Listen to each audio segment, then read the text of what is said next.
নমস্কার বন্ধুরা, মুখরোচক রান্নাঘরে আপনারা সবাই স্বাগত। আজ আমি আপনাদের সামনে এক নতুন রেসিপি নিয়ে হাজির হয়েছি, যার নাম ডিম পোস্ত। ডিম পোস্ত রান্না করার জন্য আমি 35খানা হাঁসের ডিম নিয়েছি। প্রথমে নুন দিয়ে জলের মধ্যে ডিমগুলোকে ফেলে আগে সেদ্ধ করে নিচ্ছি। আর প্রথমে দেখুন গ্যাসের আঁচটা একটু লো ফ্লেমে আছে, কারণ প্রথমে যদি বাড়িয়ে দিই তাহলে ডিমগুলো ফেটে যাবে। লো ফ্লেমে 8 ঘন্টার মতো রেখে আমি সেদ্ধ করে নিচ্ছি, ভালোভাবে সেদ্ধ করে নিচ্ছি। তারপর ডিমগুলোকে আমি ছাড়িয়ে রাখবো।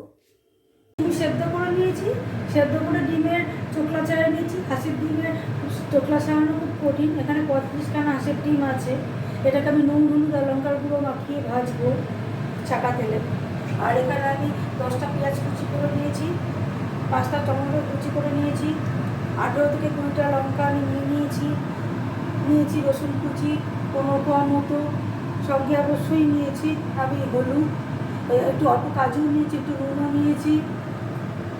আর অবশ্যই মশলাটা করার জন্য আমার কিন্তু পোস্ত নিতে হবে। আমি 20 চামচ, চা চামচে 20 চামচ পোস্ত নিয়েছি।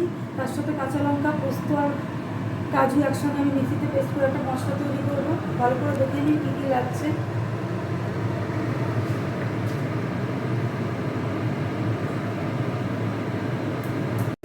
ডিমগুলো সব 35খানা ডিমই পরিমাণ মতো নুন হলুদ আর লঙ্কার গুঁড়ো দিয়ে ভেজে রেখেছি। কড়াইতে তেল দিয়েছি, সর্ষের তেল। রান্নাটা সর্ষের তেলে করছি। তেল গরম হয়ে গেছে, এবার কুচানো পেঁয়াজগুলোকে ছেড়ে দিচ্ছি।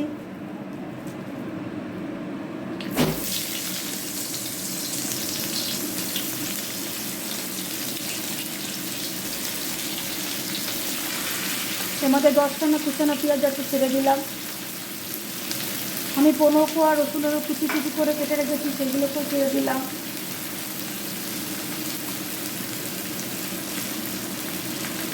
এবং আমি 5খানা টমেটো কুচি কুচি করে কেটে রেখেছি, সেটাকেও ছেড়ে দিচ্ছি।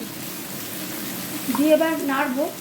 একটু নুন দিচ্ছি এর মধ্যে, তাহলে পেঁয়াজটা তাড়াতাড়ি মরে যাবে।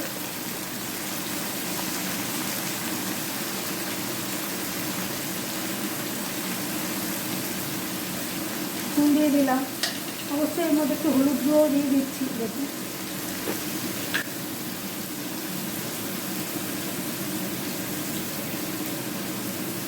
এবার নেড়ে ভালো করে ভাজা ভাজা করবো।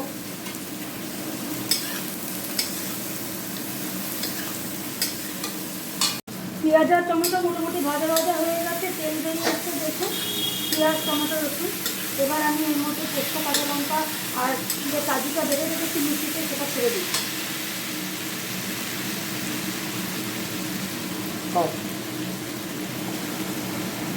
অর্ধেকটা দিলাম, আর অর্ধেকটা নামানোর আগে দেবো, রেখে দিলাম অল্প একটু।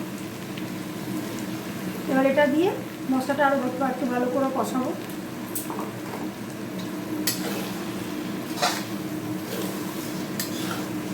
মশলাটা কষে আসতে তারপর ঝোল দিয়ে ডিমগুলো ছাড়বো।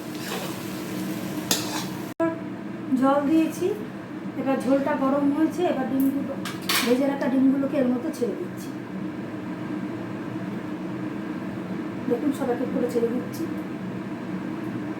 এরপর পোস্ত বাটা দিয়ে নুন মিষ্টির পরিমাণ আন্দাজ মতো দেখে নিয়ে তারপর আমি গ্যাসটা বন্ধ করে দেবো। ওই যাবে আমার হাতের তৈরি ডিম পোস্ত।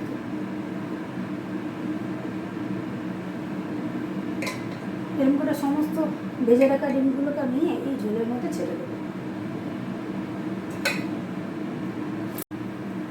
সমস্ত ঝোলের মধ্যে আমি ডিমগুলোকে ছেড়ে দিয়েছি। রান্নাও প্রায় হয়ে এসছে। এবার বাদ বাকি পোস্ত বাটাটুকু আমি এর মধ্যে দিয়ে দিচ্ছি। হয়ে গেল আমার হাতের তৈরি ডিম পোস্ত।